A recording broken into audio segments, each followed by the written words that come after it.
Hello বন্ধুরা, সবাই কেমন আছো? আশা করছি ভালো আছো। চলো আজকে তোমাদের পাঠ্য বইয়ের একটি গল্প নিয়ে কথা বলা যাক। চলো শুরু করি। নমুনা ৫। যোগাযোগের একটি বিশেষ ধরনের মাধ্যম হলো সাহিত্য। সাহিত্যের মধ্য দিয়ে লেখকের সঙ্গে পাঠকের যোগাযোগ ঘটে। এটি একটি লিখিত যোগাযোগ। নিচে হুমায়ুন আহমেদের 1948 হতে 2012 লেখা একটি সাহিত্য নমুনা দেয়া হলো। লেখাটি তার আগুনের পরশমণি উপন্যাসের অংশবিশেষ। হুমায়ুন আহমেদ বাংলা সাহিত্যের জনপ্রিয় লেখক। তার উল্লেখযোগ্য বইয়ের মধ্যে রয়েছে নন্দিত নরকে, শঙ্খনীল কারাগার, জ্যোৎস্না ও জননীর গল্প ইত্যাদি। আগুনের পরশমণি লিখেছেন হুমায়ুন আহমেদ। ঘড়িতে 5:30 বাজে। কারফিউ শুরু হতে এখনো আধ ঘন্টা বাকি, কিন্তু এর মধ্যেই চারিদিক জনশূন্য। লোকজন যার যার বাড়ি ফিরে গেছে। বাকি রাতটায় কেউ আর ঘর থেকে বেরোবে না। ইদ্রিস মিয়া তার দোকান বন্ধ করার জন্য উঠে দাঁড়ালো। রোজ শেষ মুহূর্তে কিছু বিক্রি বাটা হয়, আজ হচ্ছে না। কেন হচ্ছে না কে জানে। অন্ধকার দেখে সবাই ভাবছে বোধহয় কারফিউর সময় হয়েছে। সময় না হলেও কিছু যায় আসে না। আজকাল সবাই অন্ধকারকে ভয় পায়। ইদ্রিস মিয়া দোকানে তালা লাগাবার সময়ে লক্ষ্য করল গলির ভেতরে লম্বা একটি ছেলে ঢুকছে, হাতেতে কয়েকটা পত্রিকা। হাঁটার ভঙ্গি দেখে মনে হচ্ছে বাসার নম্বর পড়তে পড়তে আসছে। ইদ্রিস মিয়ার দোকানের সামনে এসে সে থমকে দাঁড়ালো। ইদ্রিস মিয়া বলল, আমি কি মতিন সাহেবের বাড়ি খুঁজছেন? ছেলেটি তাকালো বিস্মিত হয়ে, কিছু বলল না। ইদ্রিস বাড়ি দেখিয়ে দিল। নিচু গলায় বলল, লোহার গেইট আছে, গেইটের কাছে একটা নাইরকল গাছ। তাড়াতাড়ি যান, 6টার সময় কারফিউ। ইদ্রিস মিয়া হন হন করে হাঁটতে লাগলো। একবারও পেছনে ফিরে তাকালো না। ছেলেটি তাকিয়ে রইল ইদ্রিস মিয়ার দিকে। লোকটি ছোটোখাটো, প্রায় দৌড়াচ্ছে। সে নিশ্চয়ই অনেকখানি দূরে থাকে। 6টার আগে তাকে পৌঁছতে হবে। ছেলেটি এগিয়ে গেল। লোহার গেটের বাড়িটির সামনে দাঁড়ালো। নারকেল গাছ দুটি ঝুঁকে আছে রাস্তার দিকে। প্রচুর নারকেল হয়েছে। ফলের ভারী যেন গাছ হেলে আছে। দেখতে বড় ভালো লাগে। ছেলেটি গেটের টোকা দিয়ে ভারী গলায় বলল, মতিন সাহেব, মতিন উদ্দিন সাহেব। বয়সের তুলনায় তার গলা ভারী। ছেলেটির নাম বদিউল আলম। 3 মাস পর সে এই প্রথম ঢুকেছে ঢাকা শহরে। জুলাই মাসের 6 তারিখ, বুধবার, 1971 সন। একটি ভয়াবহ বৎসর। পাকিস্তানি সেনাবাহিনীর কঠিন মুঠির ভেতরে একটি অসহায় শহর। শহরের অসহায় মানুষ। চারিদিকে সীমাহীন অন্ধকার, সীমাহীন ক্লান্তি, দীর্ঘ দিবস এবং দীর্ঘ রজনী। বদিউল আলম গেট ধরে দাঁড়িয়ে আছে।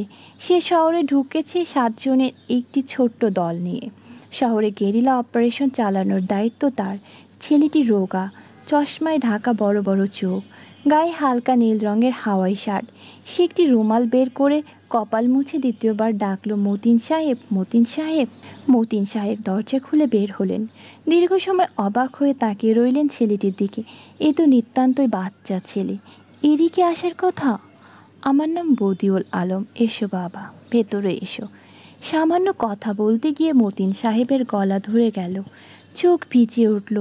এত আনন্দ হচ্ছে। তিনি চাপা স্বরে বললেন, কেমন আছো তুমি? ভালো আছি। সঙ্গে জিনিসপত্র কিছু নেই? না।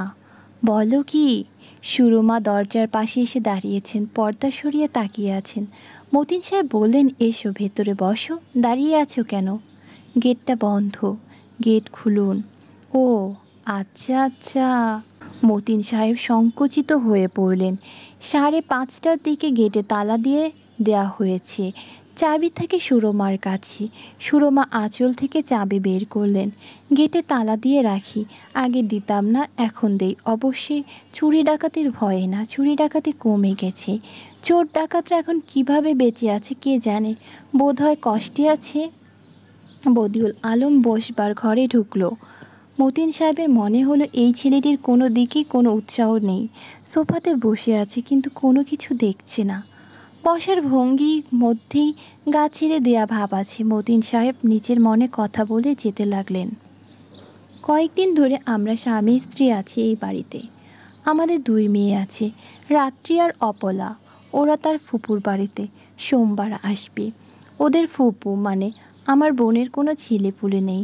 মাঝে মধ্যে রাত্রি আর অপলাকে নিয়ে যায়। ওরাও তাদের ফুপুর খুব ভক্ত, খুবই ভক্ত। বদিউল আলম কিছু বলল না, তাকিয়ে রইল।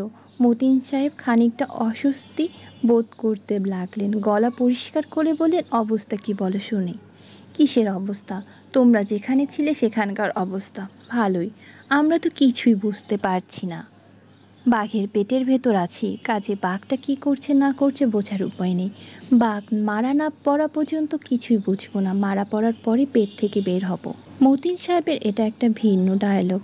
সুযোগ পেলে এটা ব্যবহার করেন। শ্রোতারা তখন বেশ উৎসাহী হয়ে তাকায়। কয়েকজন বলেই ফেলে, ভালো বলেছেন। কিন্তু এবারে সেরকম কিছু হলো না। মতিন সাহেবের ভয় হলো ছেলেটা হয়তো শুনছেই না। তুমি হাত মুখ ধুয়ে এসো, চায়ের ব্যবস্থা করছি।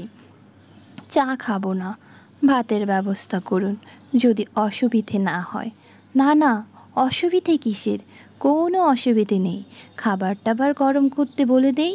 গরম করবার দরকার নেই, যেমন আছে দিন। মতিন সাহেব অপ্রস্তুত হয়ে উঠে গেলেন। একজন ক্ষুধার্ত মানুষের সঙ্গে এতক্ষণ ধরে বক বক করছিলেন। খুব অন্যায়, খুবই অন্যায়। আশ্চর্যের ব্যাপার হচ্ছে ছেলেটির প্রসঙ্গে সরমা কোনো কিছু জিজ্ঞেস করলেন না। যেন দেখবার পর তার সব কৌতূহল মিটে গেছে। ভাত খাওয়ার সময় নিজেই দু একটা কথা বলেন। যেমন একবার বললেন, তুমি মনে হচ্ছে ঝাল কম খাও। ছেলেটি তার জবাবে অন্যরকম ভঙ্গিতে মাথা নাড়ালো। দ্বিতীয়বারে বললেন, ছোটো মাছ তুমি খেতে পারছো না দেখি, আস্তে আস্তে খাও, আমি একটা ডিম ভেজে নিয়ে আসি। ছেলেটি এই কথায় খাওয়া বন্ধ করে চুপচাপ বসে রইল। ভাজা ডিমের জন্য প্রতীক্ষা। ব্যাপারটা মতিন সাহেবের বেশ মজার মনে হলো। সাধারণত এই পরিস্থিতিতে সবাই বলে, না না, লাগবে না, লাগবে না। খাওয়া দাওয়া শেষ হতেই বদিউল আলম বলল, আমাকে শোবার জায়গা দেখিয়ে দিন। মতিন সাহেব বললেন, এখনই শোবে কি? বসো, কথাবার্তা বলি। স্বাধীন বাংলা বেতার শুনবে না? জি না, স্বাধীন বাংলা বেতার শুনবার আমার কোনো আগ্রহ নেই। বলো কি তুমি কখনো শোনো না? শুনেছি মাঝে মাঝে। তিনি খুবই ক্ষুণ্ণ হলেন। ছেলেটি স্বাধীন বাংলা বেতার শোনে না সে কারণে নয়, ছেলেটি দুবার কথার মধ্যে তাকে বলেছে মতিন সাহেব। এ কি কাণ্ড! চাচা বলবে, যদি বলতে খারাপই লাগে কিছু বলবে না, কিন্তু মতিন সাহেব বলবে কেন? তিনি কি তার ইয়ার দোস্তদের কেউ? এ কেমন ব্যবহার! ঘর ঠিকঠাক করলেন সুরমা। রাত্রি ও অপলার পাশের ছোট ঘরটায় ব্যবস্থা হলো। বিন্তির ঘর। বিন্তি ঘুমোবে বারান্দায়। এ ঘরটা ভাড়ার ঘর হিসেবে ব্যবহার করা হয়। পরিষ্কার করতে সময় লাগলো, তবু পুরোপুরি পরিষ্কার হলো না। চৌকির নিচে রসুন ও পেঁয়াজ, বস্তায় ভর্তি চাল ডাল, এসব থেকে কেমন একটা টকটক গন্ধ ছড়াচ্ছে। সুরমা বললেন, তুমি এ ঘরে ঘুমোতে পারবে তো? না পারলে বলো, আমি বসার ঘরে ব্যবস্থা করে দিই। একটা ক্যাম্প খাট আছে, পেতে দেব? লাগবে না। বাথরুম কোথায় দেখে যাও? বদিউল আলম বাথরুম দেখে এলো। কোনো কিছু দরকার হলে আমাকে ডাকবে, আমার কোনো কিছু দরকার হবে না। সুরমা চৌকির এক প্রান্তে বসলেন। বসার ভঙ্গিটা কঠিন। বদিউল আলম কৌতূহলী হয়ে তাকে দেখল। আপনি কি আমাকে কিছু বলতে চান? হ্যাঁ, বলুন। তুমি কি? আমি জানি না, কোত্থেকে এসেছো তাও জানি না, কিন্তু কী জন্য এসেছো তা আন্দাজ করতে পারি। আন্দাজ করবার দরকার নেই, আমি বলছি কী জন্য এসেছি। আপনাকে বলতে আমার কোনো অসুবিধে নেই। তোমার কিছু বলার দরকার নেই। আমি তোমাকে কি বলছি সেটা মন দিয়ে শোনো। বলুন।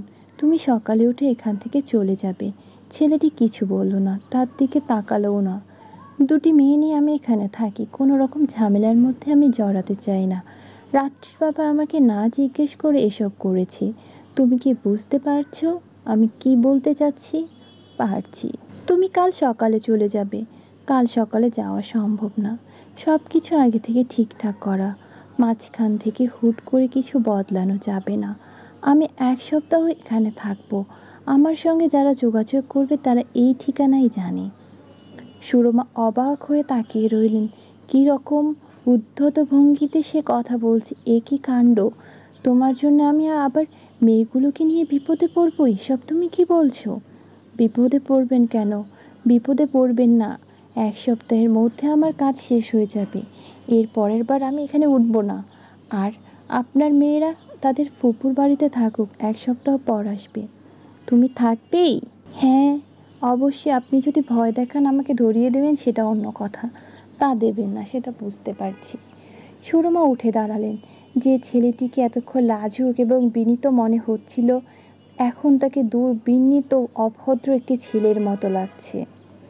কিন্তু আশ্চর্যের ব্যাপার হচ্ছে, ছেলেটির এই রূপটি তার ভালো লাগলো। কেন লাগলো তিনি বুঝতে পারলেন না। আলম, বলুন, ঢাকা শহরে কি তোমার বাবা মারা থাকেন? হ্যাঁ থাকেন। কোথায় থাকেন? শহরেই থাকেন। বলতে কি তোমার অসুবিধে আছে? হ্যাঁ আছে। তুমি 1 সপ্তাহ থাকবে? হ্যাঁ। সুরমা ঘর ছেড়ে বেরিয়ে গেলেন। তার প্রায় সঙ্গে সঙ্গে ইলেকট্রিসিটি চলে গেল। ঘন অন্ধকারে নগরী ডুবে গেল।